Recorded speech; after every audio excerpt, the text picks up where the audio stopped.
Do you even imagine an Indian empire whose boundary stretches from Bihar in the north to Tamil Nadu in the south? As far as the expanse is concerned, it stretches from Tamil Nadu till Indonesia. An empire of such dimension did exist in India. It was totally an Indian empire, and we are going to talk about it today. Hello, friends. Vanakkam, namaskaram to all of you. My name is Amit Mahajan, and I welcome you all to my YouTube channel, Layman History and Geopolitics. So, friends, today the empire which we are going to talk about is, in my view, the greatest empire in Indian history. They are the great Cholas of Tamilakam, that's Tamil Nadu. Tamilakam, as I have earlier referred to, is means the ancient land where the Tamil language was spoken. It basically was entire Tamil Nadu, parts of Karnataka, parts of Andhra, Puducherry, Lakshadweep, and Kerala. So, friends, talking about the Chola Empire is mentioned in the Ashokan edicts. It is one of the three great dynasties, the crown dynasties of Tamilakam, the other two being Pandyas and Cheras. Ashokan edicts mention Cholas, which were an independent dynasty at that time, which were bordering the Mauryas to the north. As far as their history goes, their history dates back to something around 3 BC. And the early Cholas which we know about are the Karikala Chol. As regards the Chola lineage, the Cholas are basically in Tamil. Cholas mean new country. As Pandyas are referred to as the old countries, Cholas are basically mean the new country. So that was a new empire. And they are also called Sembian in Tamil. Sembian basically is derived from a legendary hero named Shibli, who had uh, who had uh, actually self-sacrificed himself to save a dove from a falcon. So it is from that hero that the Cholas claim their ancestorship. Now, when we come to Karikaran Chol, in 190 CE, he defeated a confederacy of the Pandya king, Chera king, and 11 chieftains. And he and after that battle, the Chera king was wounded and he starved to death. Karikara Chol was the only king, one of the few kings who had won over entire Ceylon, that's Sri Lanka, and his empire included Andhra Pradesh, Tamil Nadu, and Sri Lanka. Such was the expanse of his empire at that time in second century CE. He had defeated all these kingdoms in the Battle of Veni. That was a great battle. It is a great battle in the history of Tamil Nadu. And after that, his lineage continued in the middle era. It is known as Interagam. The rule of Kalabharas came in at that time. The great dynasties of South are not much talked about. The Kalabharas were basically Buddhists and Jains. So these dynasties, being Hindus, we don't find much of mention about them at that point of time. After that, what happens is in ninth century, Vijayal Chol rises, a Chola chieftain. He captures Thanjavur from the Muthrayars. So the Chola dynasty, the Chola Empire was basically in the Kaveri basin. Uh, Tungbhadra River and the Vengi River were basically their areas. And they were fighting all the time with the local forces of that area, be it the Pallavas or the Pandyas. And they expanded their empire at their cost. In the early 10th century, second Chola king Aditya I defeated the entire combined forces of the Pallavas and Pandyas and captured Tondai Mandalam and Kongu Naidu. His son Parantaka I defeated Rashtrakutas in the Battle of Valala. After that comes the era of the great Cholas, Rajraj Chol, a Tamil icon, and his son Rajendra Chol. Friends, when we talk about the Mughals, it is said that it is the greatest empire in Indian history.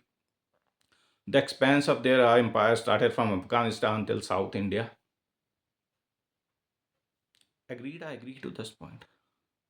But who were basically these Mughals? Mughals were basically Uzbeks.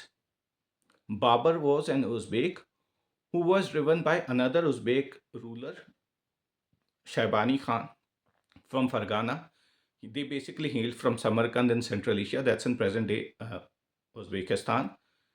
He was driven away by Shaibani Khan. He went to Kabul.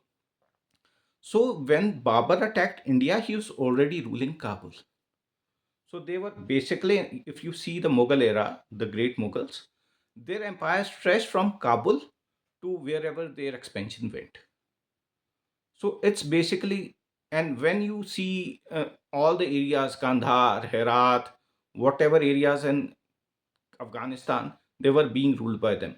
As far as the expansion is concerned, Jahangir tried to take Samarkand, Shah Jahan tried to take Samarkand, but they failed. So, an empire who started in Kabul, expanded till southern parts of India, taken it as a great empire. But it is not greatest than the son of the soil empire, that's the Chola dynasty. Raj Chol expanded his empire in all realms. After him, his son Rajendra Chol started the expansion to such a great extent that Andhra fell, Odisha fell, the Palas of Bengal fell, even their capital, Patna, that's Patliputra in those times, fell. After that, they had a menacing great navy. Southeast Asia was ruled by Srivijaya Empire. Shailendra dynasty used to rule uh, Southeast Asia. Their king's name was, just a moment, I'll give you the name. His name was Sangrama Vijayotgarvar Varman. So this Sangrama ruled this entire area. And basically, Cholas were based on land. They had fertile lands and they traded. Now, the Srivijaya Empire, what they did was they controlled the sea lanes. Entire trade to East Asia had to pass through Strait of Malacca or through the Sunda Strait. So they controlled these trading lines, and if a trading ship had to pass through these areas, they had to dock at their ports or they had to pay passing fees to this empire. So that is where their samriddhi came from, their prosperity came from. Now, what happens is Rajendra Chol was not at very good terms with this king of Srivijaya dynasty, that's Sangrama. The Cholas made a blitzkrieg. The Srivijaya navy was docked at Strait of Malacca. They didn't expect that an attack would come from the south. The Chola navy attacked from Sunda Strait, captured the Srivijaya Empire capital Perambur, even imprisoned their king Sangrama. And then the Chola armies ransacked and plundered entire Southeast Asia, made colonies around there. Earlier to it, the entire trade in these areas was carried on by Malay traders. After that, the entire trade in these areas was captured by our people, the Tamil people. And today also we find people of Tamil lineage in Southeast Asia, mostly in Malaysia. Such was the power of the Cholas. Imagine an Indian empire making colonies outside Indian realms. Strait of Malacca was a bane for trade then, it is a bane for trade now. You know, India has made an unified theater command in Andaman Nicobar to keep an eye on China because Strait of Malacca is a choke point. So see, at that point of time also, it was a choke point. Today also, it's a choke point. And the our kings, the Chola kings, Rajendra Chol I, controlled the Strait of Malacca. He controlled the Sunda Strait. And when the Rajendra Chol's armies went to Patna, that's Patliputra, defeated the Pala king, they filled the cans of water from the Ganges, brought them down south, filled them in royal tanks, the royal temple tanks, as a claim of authority and as a claim of being divine rulers destined to rule over the people. Such was the greatness of the Cholas. After that, three, four generations after Rajendra Chol, the uh, uh, Chola Empire prospered, and it was after the reign of Kalathunga Chol, when he became old and war of succession started between his sons. That is when this dynasty had its ebb. And it was in 1278 ceased to be as a dynasty, it was absorbed by the Pandyas. They have a cultural legacy also. This is about the invasion part, their victories, but then when you come to their cultural part, see, it's they Raj Chol built Brideshwara temple at Thanjavur. The bronze sculptures we see of Nataraj in today's date, they started flourishing at the time of the Cholas. Shiva and Nataraj poster is came during the time of the Cholas. Then they had divided their empire into provinces called mandalams, mandalams into districts called nadus, and nadus, and there were governors in charge of these mandalams. And nadus were further divided into tehsils, and each village was a self-governing unit. They had a standing army, a paid army. It was not like that you wage a war, then you collect the army. It was not like that for the Cholas. They had a standing army and they waged wars on the basis of a standing army.